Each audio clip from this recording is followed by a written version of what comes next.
Everyone, welcome to Chetan Bharat learning. My name is Manisha Balhera और आज इस वीडियो में हम लोग करेंगे current affairs of polity from 7th of May to 13th of May 2021। ठीक है, जो भी इस वीक में न्यूज़ रही थी, कोई भी आर्टिकल अच्छा सा लिखा गया था, कोई भी ऐसा लगता है कि पेपर में आप इसको यूज़ कर सकते हो प्रीलिम्स पर्सपेक्टिव से या फिर मेंस पर्सपेक्टिव से, उसको हम लोग डिस्कस करने की कोशिश करेंगे यहाँ पे। ठीक है, तो हम देखते हैं कि भी हम आज कौन कौन से टॉपिक्स कवर करेंगे। फर्स्ट टॉपिक होगा हमारा MLA LAD scheme, local area development scheme. Specifically जैसे आपने एमपी लैड स्कीम सुनी है, वैसे ही एक एमएलए लैड स्कीम होती है जो रिसेंटली अभी न्यूज़ में थी। तो हम देखेंगे कि what are the provisions under this MLA LAD scheme and what is the difference between MP LAD and MLA LAD, और इसमें जो काम करवाए जाते हैं वो किस बेसिस पर करवाए जाते हैं। ठीक है, तो हम लोग इस टॉपिक को डिस्कस करेंगे पूरा। सेकंड है हमारा अचीवमेंट ऑफ पुडुचेरी इन जल जीवन मिशन रूरल। अभी रिसेंटली पुडुचेरी एक ऐसा 4th स्टेट और यूटी बन चुका है जिसमें जल जीवन मिशन रूरल के अंडर सभी घरों में जो है फंक्शनल टैप के थ्रू पानी पहुंचाया गया है। ठीक है, हमें पता जल जीवन मिशन मतलब हर घर में जल, नल से जल। तो जितने भी रूरल एरियाज में लोग रहते हैं उनको पानी भरने के लिए कहीं बहुत दूर तक नहीं जाना पड़े, उनके घरों में ही सुविधा हो कि उनको पानी प्रोवाइड करवाया जाए। तो उसी स्कीम के अंडर पुडुचेरी 4th स्टेट बन चुका है जिसने ये अचीवमेंट हासिल करी है। ठीक है, थर्ड हम लोग करेंगे प्रधानमंत्री गरीब कल्याण अन्न योजना। ये रिसेंटली अभी दोबारा से लॉन्च की गई है, it has been launched once again.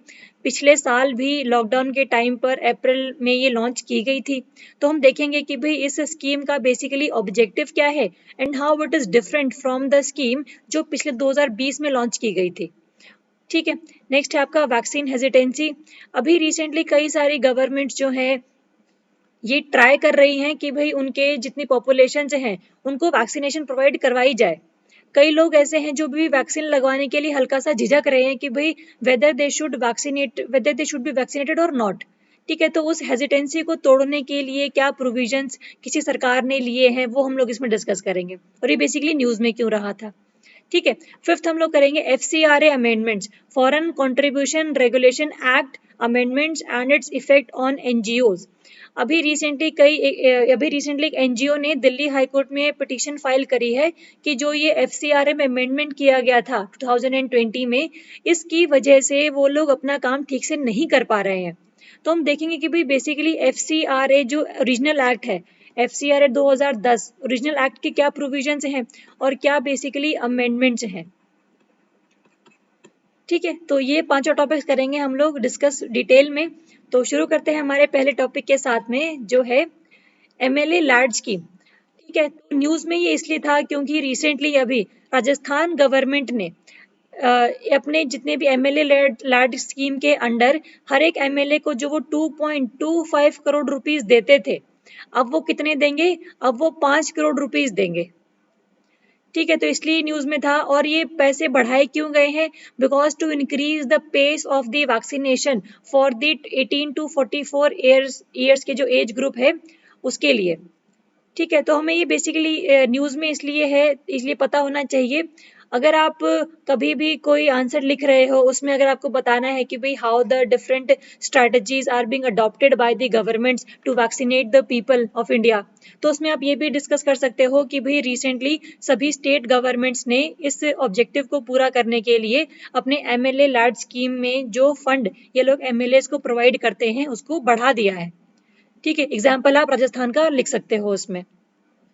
ठीक है, तो न्यूज़ में इसलिए था तो ये हमें पता होना चाहिए था।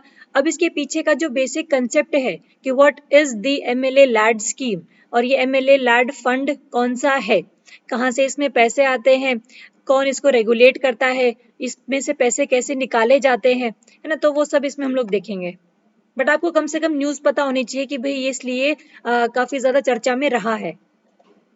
ठीक है, अगर हम अबाउट द स्कीम देखें MLA लैड की, तो it is a state's version of central government scheme MP LAD. आपको ध्यान में रखना है जो सेंट्रल गवर्नमेंट है वो देखती है MP लैड स्कीम, ये लॉन्च की हुई है सेंट्रल गवर्नमेंट ने, और जो डिफरेंट स्टेट गवर्नमेंट्स हैं वो अपने हिसाब से MLA लैड स्कीम को लॉन्च करती हैं। ठीक है, जो सेंट्रल वाली स्कीम है उसको भी हम लोग डिटेल में डिस्कस करेंगे आगे आने वाली स्लाइड्स में।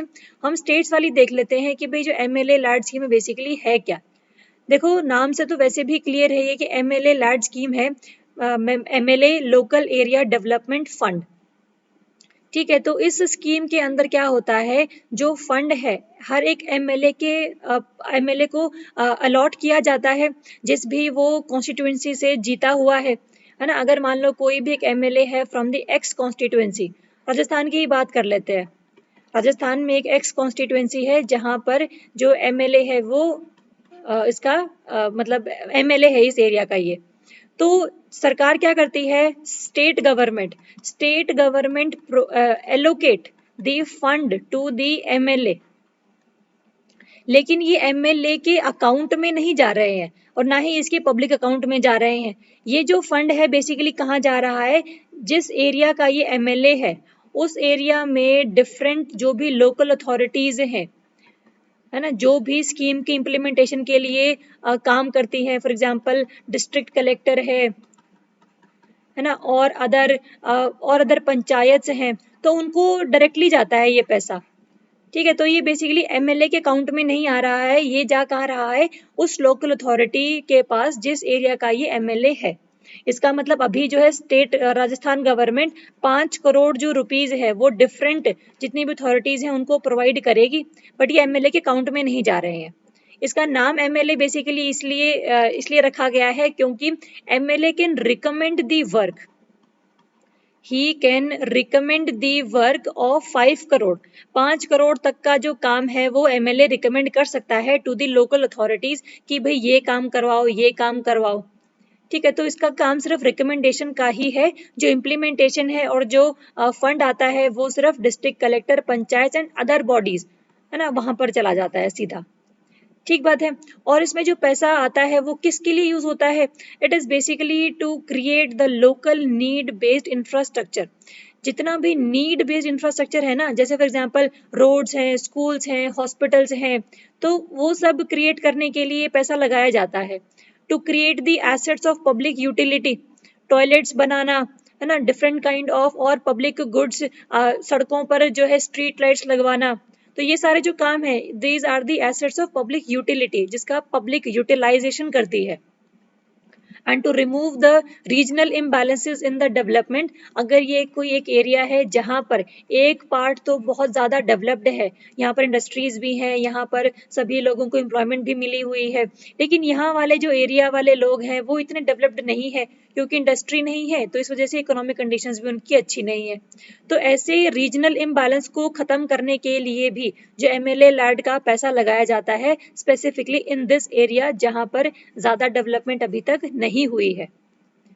ठीक है, तो आपने ध्यान में रखना है कि एमएलए लैड स्कीम बेसिकली है क्या, it is the state's version of central government scheme MP LAD. ये पैसा किसके काम आता है, किस चीज के काम आता है, और बेसिकली ये पैसा कैसे यूज होता है। ठीक है, और ध्यान में रखेंगे इसमें ना तो कोई डिफरेंशिएशन है between rural and urban areas. पूरा एरिया चाहे वो रूरल है चाहे वो अर्बन है, that comes under this MLA LAD scheme, है ना, क्योंकि हमें रीजनल इम्बैलेंस खत्म करना है ना। हो सकता है कि भी ज्यादा पैसा क्या रूरल एरियाज में लगे क्योंकि वहां पर ज्यादा लोगों के पास अपॉर्चुनिटीज नहीं है, एग्रीकल्चर डिस्ट्रेस चल रहा है, तो मे बी रूरल एरिया ज्यादा पैसा लगे, बट ऐसा कोई हार्ड एंड फास्ट डिस्टिंक्शन नहीं है कि ये पैसा रूरल एरिया में ही लगेगा। It can be use for the development of both rural plus urban areas. ठीक है, नेक्स्ट है MLA do not receive any money under the scheme, the government transfer directly to the respective local authorities. ये हम लोगों ने discuss किया है अभी। ठीक है, जो काम होता है एमएलए का, the work of the legislator can only recommend the works. इसका काम सिर्फ किसी भी काम को करने के लिए रिकमेंड करना है कि भाई यहाँ पर हॉस्पिटल बना दो, यहाँ पर स्कूल बनवा दो। ठीक है, on the basis of set of guidelines. ऐसा नहीं हो कि वो अपनी मर्जी से ही काम बताया जा रहा है कि भाई यहाँ पर ये काम कर दो, वहां पर वो काम कर दो, सिर्फ क्योंकि उसको वोट लेने हैं इस एरिया से तो सिर्फ वहीं पर काम करवा रहा है ना। तो ऐसा ना हो, तो इसलिए कुछ सेट ऑफ गाइडलाइंस पहले से ही डिसाइडेड है अंडर दिस स्कीम हर एक स्टेट गवर्नमेंट के अकॉर्डिंग। ठीक है, तो जो एमएलए है वो एक पर्टिकुलर स्टेट का है ना, तो डिफरेंट स्टेट गवर्नमेंट्स जो है, state 1, state 2, state 3 and etcetera, इन सब के लिए जो गाइडलाइंस होंगी, इन सब के लिए जो प्रोविजंस होंगे of MLA LAD scheme, they would be different, है ना। तो that would depend upon the state government to state government. ऐसा नहीं होगा कि भाई सेंट्रल गवर्नमेंट ने इनके लिए गाइडलाइन सेटअप करी है, नहीं, स्टेट गवर्नमेंट ने खुद के लिए गाइडलाइंस को सेटअप किया है। ठीक है, अगर हम देखें कि रिसेंटली अभी दिल्ली है एक ऐसी यूटी नेशनल कैपिटल टेरिटरी जिसमें MLA लैड स्कीम के अंडर जो है हर एक MLA 10 करोड़ तक का जो काम है हर साल रिकमेंड कर सकता है। ठीक है, तो सबसे ज्यादा है ये पूरे इंडिया में अभी तक। ठीक है, राजस्थान में 5 करोड़ है ना, तो दिल्ली में 10 करोड़ है। तो the guidelines for the use of MLA LAD fund differ across the states, हमने डिस्कस किया ही अभी, क्योंकि स्टेट स्कीम है ना, इसमें सेंटर का तो पैसा आ नहीं रहा है। जो भी पैसा सरकार के पास है, स्टेट गवर्नमेंट के पास है, वो इसमें आधा कुछ पैसा MLAs को भी दे देते हैं कि भाई आप अपने एरिया में काम करवा लो। ठीक है, एंड आफ्टर द लेजिस्लेटर, जब भी जो MLA है वो एक लिस्ट देता है डेवलपमेंट वर्क्स की, they are executed by the district authorities as per the government's financial, technical and administrative rules। ठीक है, तो बस इसका काम हम लोगों ने यही देखना है कि MLA का काम सिर्फ ये है एक लिस्ट प्रोवाइड करना लोकल अथॉरिटीज को, चाहे वो डिस्ट्रिक्ट अथॉरिटीज हो चाहे वो पंचायत हो, कि भाई ये काम जो है आपने करने हैं। तो depending upon the financial administrative rules ये अथॉरिटीज इसको इम्प्लीमेंट कर देती हैं। ठीक है, और जितना भी इसका ऑडिटिंग वगैरह है वो भी किया जाता है कि भाई आपके पास इतना पैसा आया था under this MLA LAD scheme, आपने ये कहाँ पर लगाया और कितने टाइम में लगाया। ठीक है, तो ये ईच ईयर वाली स्कीम है बेसिकली MLA लैड स्कीम। तो इसकी हम लोग ज्यादा डिटेल में इसलिए नहीं कर रहे हैं because it differs from state to state. तो हर एक स्टेट में अलग प्रोविजंस हैं, तो फिर कितने स्टेट्स की हम लोग कर लेंगे, है ना। तो फिर हम बेसिकली MP लैड करेंगे जिसकी जो कंडीशंस हैं which are standard in nature. ठीक है, बाकी आपको इतना MLA लैड स्कीम के बारे में that is more than sufficient, कितना ही पता होना चाहिए। ठीक है, चलो नेक्स्ट है आपका MP LAD scheme, member of parliament local area development scheme.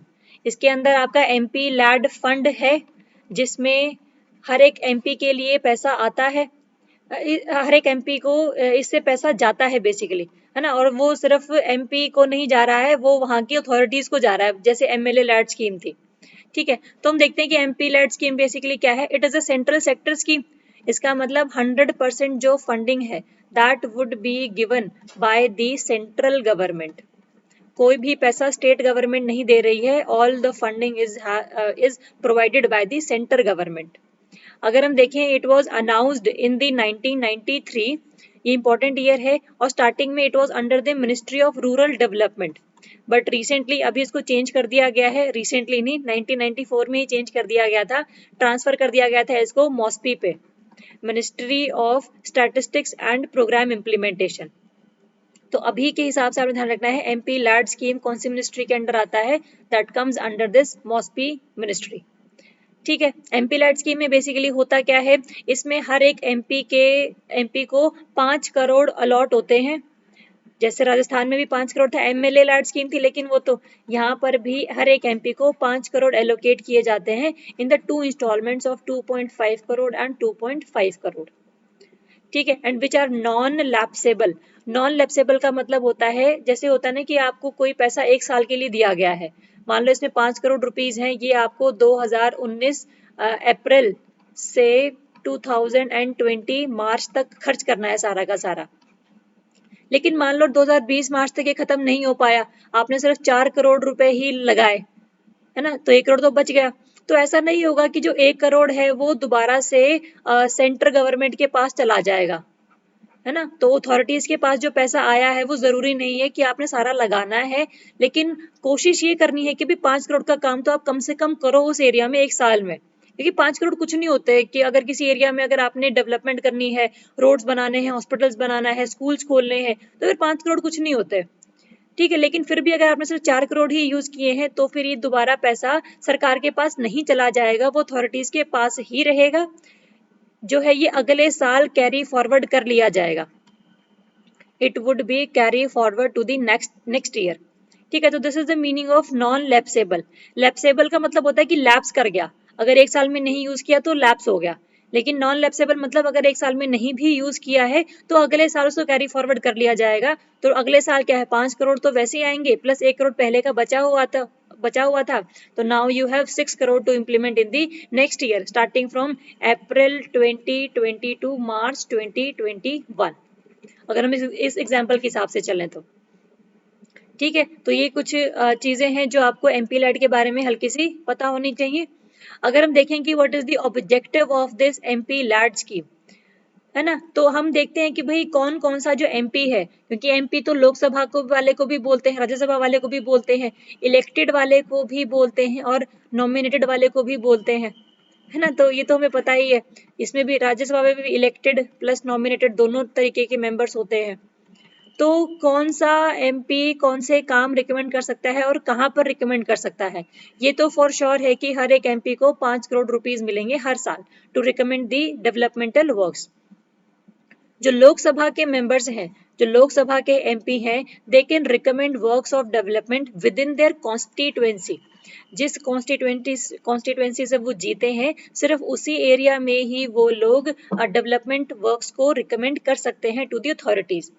जो मेंबर ऑफ राज्यसभा है, खास करके इलेक्टेड मेंबर ऑफ राज्यसभा जो है, जिस भी स्टेट से वो इलेक्टेड है उस पूरे स्टेट में कहीं पर भी अगर कोई डेवलपमेंट वाला काम करवाना है तो फिर उनको रिकमेंड वो कर सकते हैं पूरे स्टेट में। ठीक है, और जो नॉमिनेटेड हैं, चाहे वो लोकसभा के हों चाहे वो राज्यसभा के हों, they can recommend works anywhere in the country.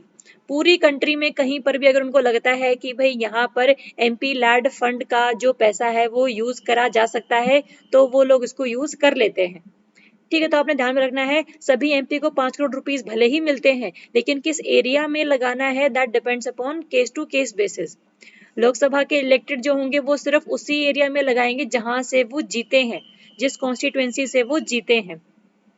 ठीक है, नॉमिनेटेड वाले कहाँ करेंगे, चाहे लोकसभा राज्यसभा हो, in all over the country, whole country में ये रिकमेंड कर सकते हैं काम को। और जो राज्यसभा के इलेक्टेड हैं वो उस स्टेट में काम रिकमेंड कर सकते हैं जहां से वो इलेक्टेड हैं। ठीक है, तो ये आपने ध्यान में रखना है इसके रिगार्डिंग। और साथ में एक ये ध्यान रखेंगे कि भाई क्या चीज़ों की प्रायोरिटी है।